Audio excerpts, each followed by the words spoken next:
neither can Secret Invasion because there's a very small number of actual Skrulls in that show.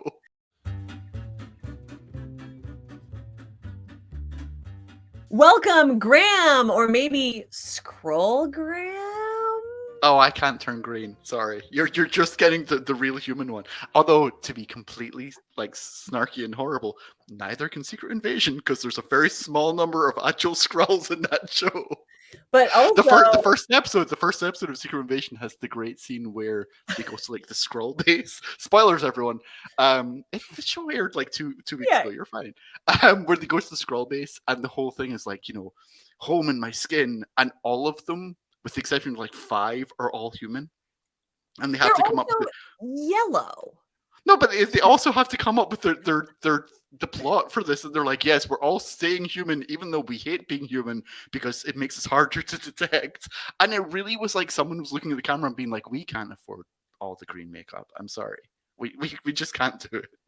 I mean, I can understand that coming from, if the t-shirt doesn't give it away, the Star Trek fandom, because you have a lot of things where all of the alien characters will turn human, or in the 90s, everyone just has a nose or a forehead. Just a nose.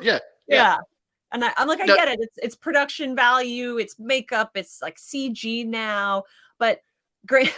Secret Invasion just seems to be the series that keeps on giving, but I don't know if it's giving in the most positive light possible, because people have nitpicks. And then, of course, there's the sort of AI conversation around it all. The AI conversation is, I feel like Marvel thought that they were being very smart, and instead it went horribly wrong. I have told you off camera before that one of my favorite things in the world is reality shows where very dumb people think they're very smart. And we'll talk to the camera and be like, well, I'm a genius and no one can ever pull the wool over my eyes. And then for half an hour, be completely fooled. Shout out to you, Mitchell from Love Island. Which Mitchell am I talking about? It could be 4. But I think the Marvel AI thing for Secret Invasion was kind of that, where they're like, look at us, we're going to be so smart, we're going to go, oh, AI, it's an invasion, but what are we talking about? What's the value of art? And instead, everyone immediately turned on them. When you have the director of Across the Spider-Verse bad-mouthing Marvel for doing this, that's when you've really badly screwed up. But to be fair, this is just me. I speak for myself. I don't speak for you. I don't speak for Popverse. So if anyone's offended, no, I'm speaking purely for myself.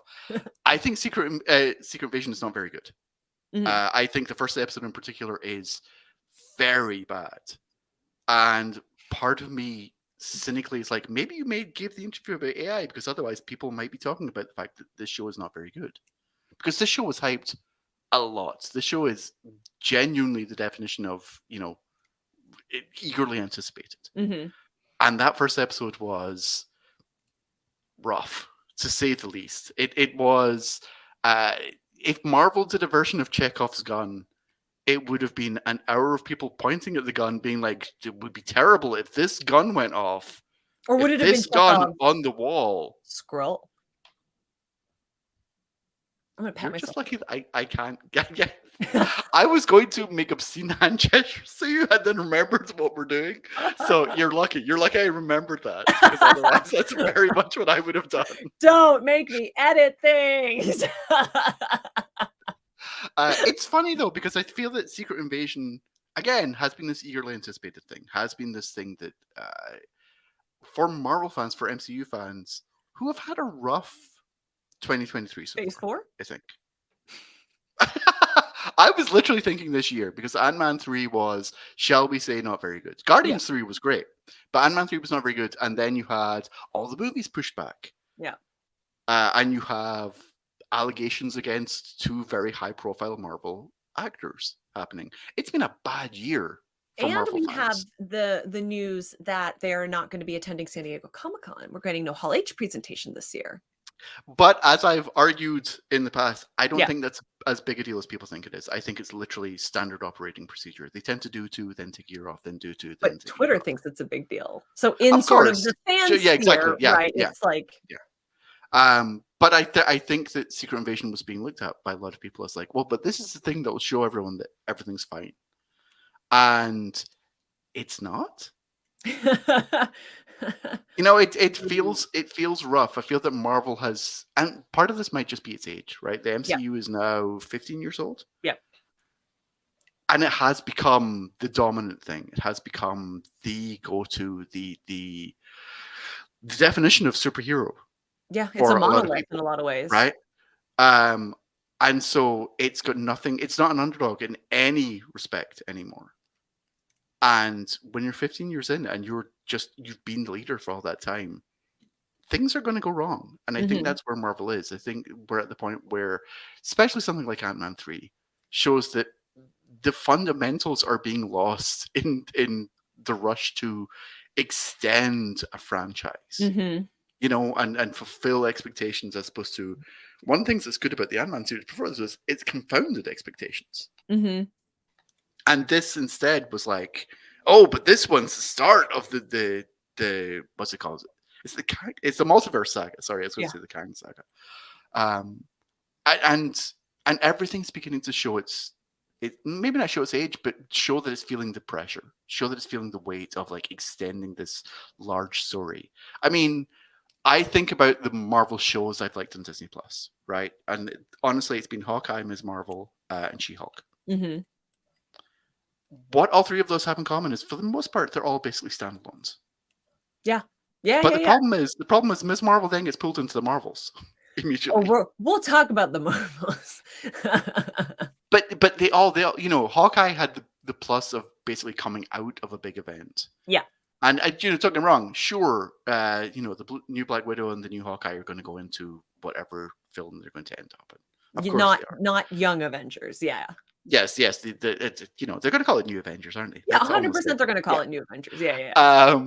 But Hawkeye was basically standalone. Ms. Marvel was basically standalone. She-Hulk, for all intents and purposes, was basically standalone. But when you have something like Falcon and Winter Soldier, when you have WandaVision, when you have Loki or Secret Invasion, it feels like this weird, unnatural, distended thing where they are very clearly being like, we're twiddling our thumbs for the first 3 episodes, but then we're going to get into the canon. And it's this weird pacing. Can I ask you, as a comic fan, is it not the proud tradition of Secret Invasion to like start on a slump and then surprise everyone? Like, I would love to know the streaming numbers on this, because if you're not familiar, when Secret Invasion initially came out, the early reviews were like not it, and then issue 1 sold 250,000 copies, and it became this massive thing for a lot of like contemporary Marvel readers. It was a lot of people. It was my first introduction to the Skrulls, at least that I can like recall. And it's become this thing that's always on the shelves, and you can always pick it up. It's a great Christmas gift, things like that. So like, is this not just kind of what happens with Secret Invasion? I mean, it might be, right? It might be the thing. It's funny. I was thinking of the Secret Invasion comic as I was watching the show as well. Yeah. And I was like, I wish it had started with as good a sort of twist as you think you've been reading about Elektra. No, it's actually a Skrull. Again, spoilers, but spoilers. 15-year-old that comic's 15 years old. So years Iron Man, I guess, ironically. Yeah. Right? But that was a great hook, and especially because it happened in an entirely different comic, so you really didn't think something was going to happen. And instead, Secret Invasion, the television show, everything about it feels really predictable. Everything about it. Because not just I've read the comic, but because it's doing everything you expect it to do in order to be a MCU event. And that's the problem. When the MCU started, it was unpredictable. Even when it was doing, Thor isn't a particularly, revelatory I love Thor one. I will hear no slander on. No, I'm not. I'm 100% not slandering it, but it's not doing anything incredibly unusual. Right? 100%. It's basically telling a Thor story.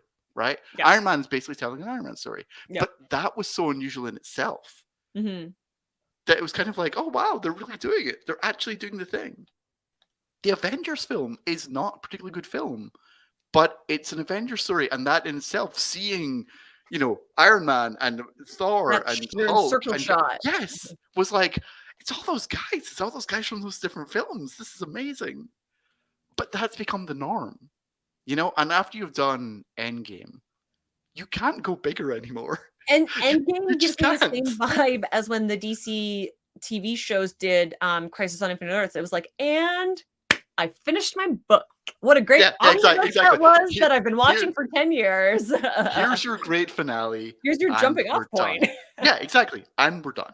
Yeah. And the problem is, and when you made the joke about Phase 4 before, you're entirely right.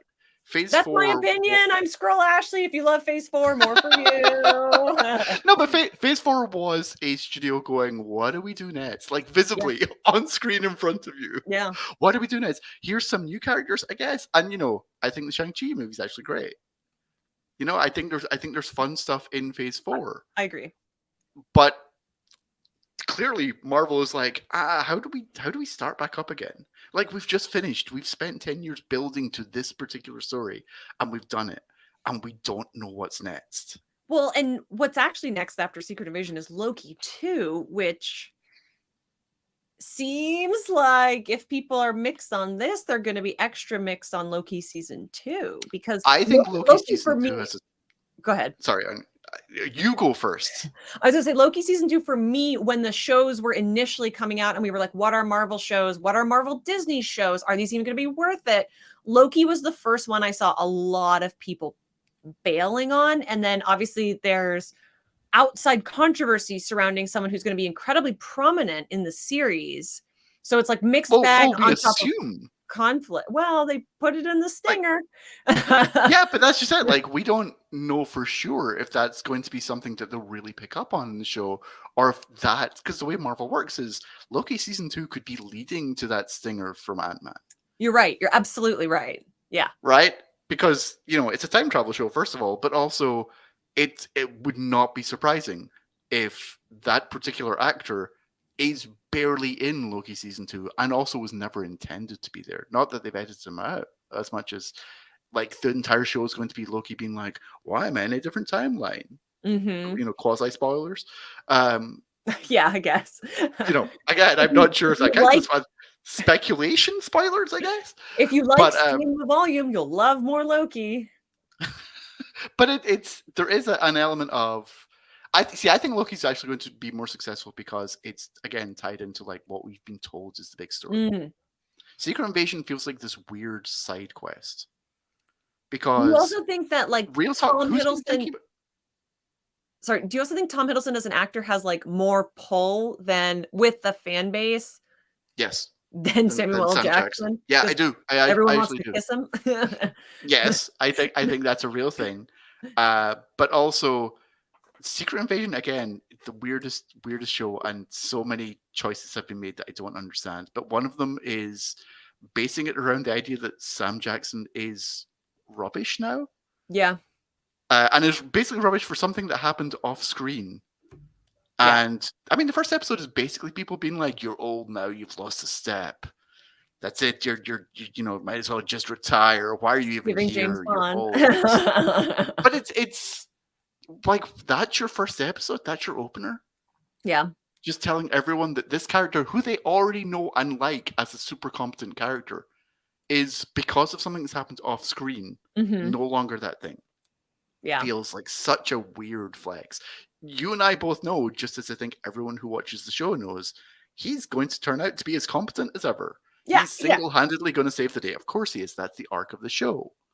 And also everyone remind me of this in like 4 weeks when the show's over and that's not the arc.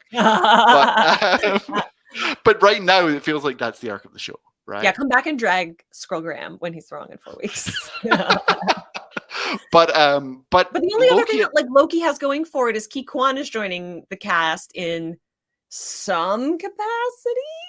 But again, Loki season 2 has a lot going for it because we don't know the story, right? We basically know the story of Secret Invasion. Yes, at least broadly. Yeah.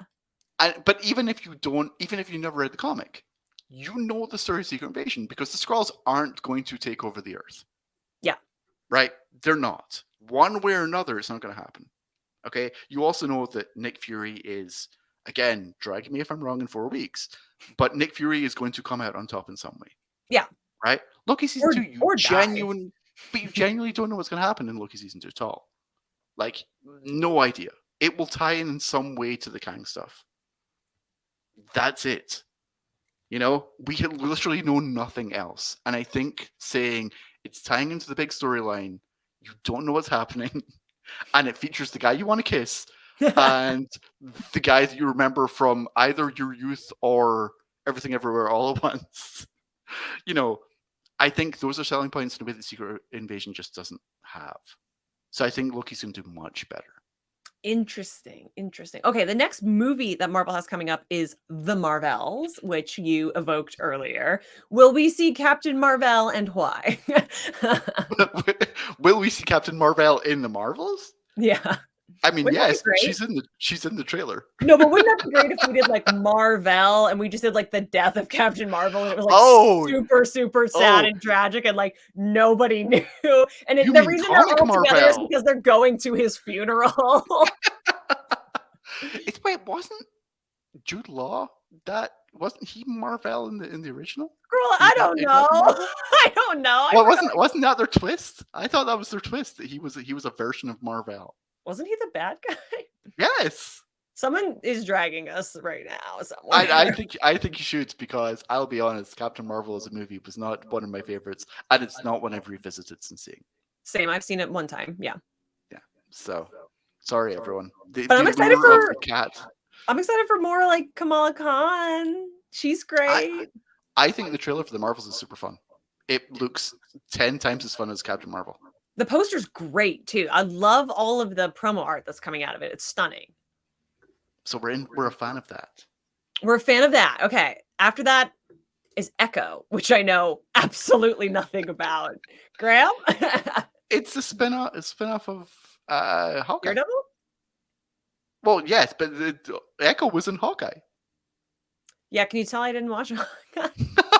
Oh, you're missing out. Hawkeye was genuinely fun. Wait until Christmas, because it's a Christmas show, and watch Hawkeye. It's genuinely fun. Okay. But Echo was introduced in that, as was reintroduced the Kingpin, and I assume it's spinning out of those two things, and then leading into Daredevil, which we'll see when Daredevil happens, because it's currently on hiatus because of the strike. So yeah, we'll see. It's funny because Daredevil's on hiatus, Wonder Man's on hiatus. Yeah, I think there's another show that's on hiatus because of the strike. House of the Dragon should be on hiatus, but it's not. I was very much like, oh, this is going to screw with their release schedule. And then they pushed all the movies back anyway, and it was like, oh, everything's fine if now a year later than it used to be. Yeah. I'll tell you what my hope is for Echo. I hope that, because Echo is uniquely positioned like Black Panther was, to like really be a moment in like cultural history and like representation on a mass scale on screen. And I hope that Echo does what Black Panther did in 2018. Like, I think it's so poised to be something so special and to serve two underserved communities. But that's also a lot of pressure to put on a television show led by a young person. I was going to say that, but also we'll see how Disney and Marvel promote it. Yeah. Or don't, as can be the case. That was where I was cynically going. We'll see if it gets any real promotion for that, or if they're just like, it's a Marvel show. Yeah. Job done, and walk away. Yeah. It's something that I'm excited about because it can do anything. Like, yes, there's an Echo series, but Echo, of a lot of the characters that have been adapted lately, kind of has the least ongoing narrative at her back. Plus, Zon McLaren's going to be in it, and I love him. He's so great. And Canada's own Graeme Greene, Canadian icon. Like, the supporting cast is fantastic. I'm again, like like Loki, we don't know what Echo's going to be. Yeah. As you said, like, Echo's comic canon is incredibly short and recently ends with her become Phoenix. Yeah. Like, what do you do in an Echo show? Wait, can we possibilities do is there? Can we do hot take on the Phoenix? Do we like the Phoenix? Like, how do you fall down on the use of the Phoenix? Once again. I think the Phoenix you mean as a comic character?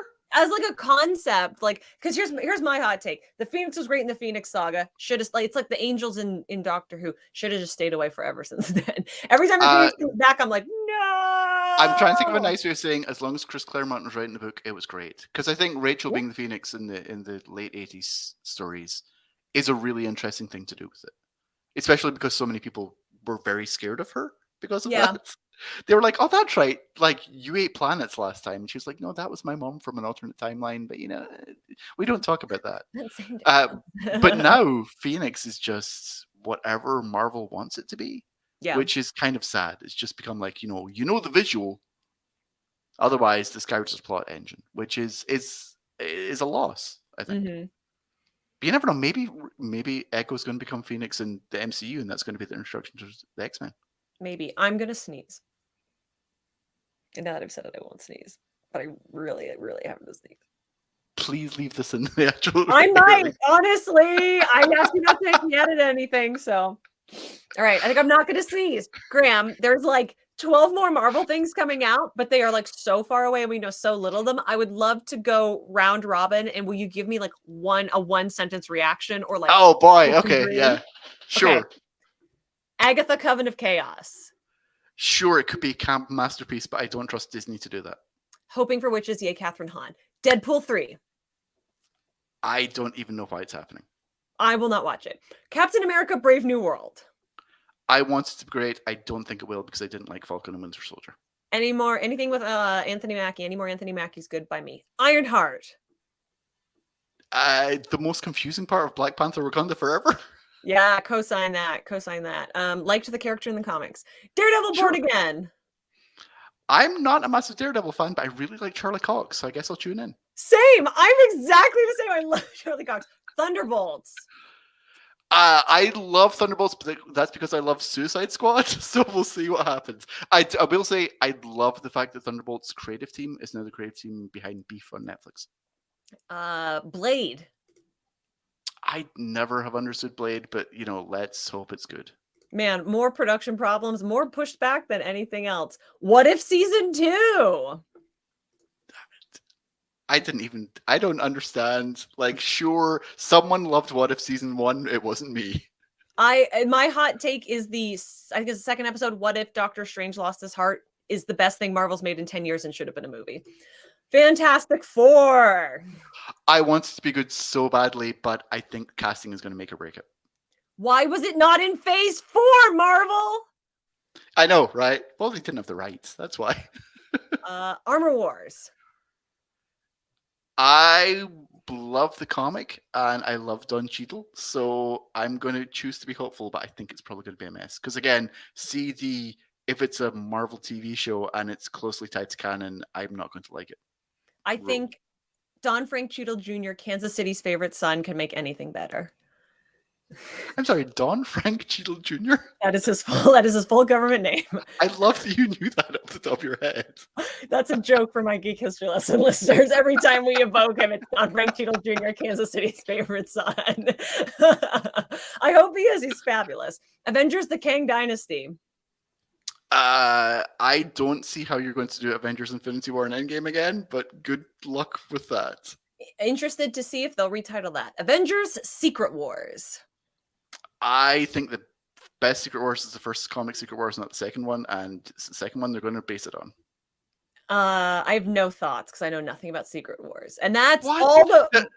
Come on, Secret Wars. The first Secret Wars is a comic classic. I have read the first Secret Wars. That's a lie. The OG that's when lots of characters just stand up in lines and say each other's names. That is I believe Hasbro tie-in that only existed to sell action figures. If you want to watch Magneto kiss Janet Pym, you're gonna love it, friends. Why is Secret Wars called Secret Wars? Here's your comic book trivia. Don't know. Because the toy company did a survey of young boys and found out that the two words they responded to most were secret and wars. Not young girls? Just boys.